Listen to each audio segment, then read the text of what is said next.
پروایا کر دے دھیاں کرن دعائیں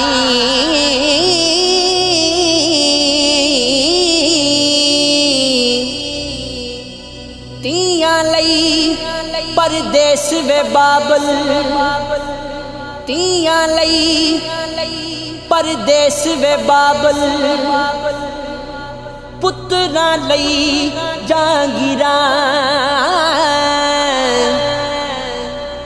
دکھ سکھ سہنا کچھ نہیں کہنا تیاں دیاں تقدیراں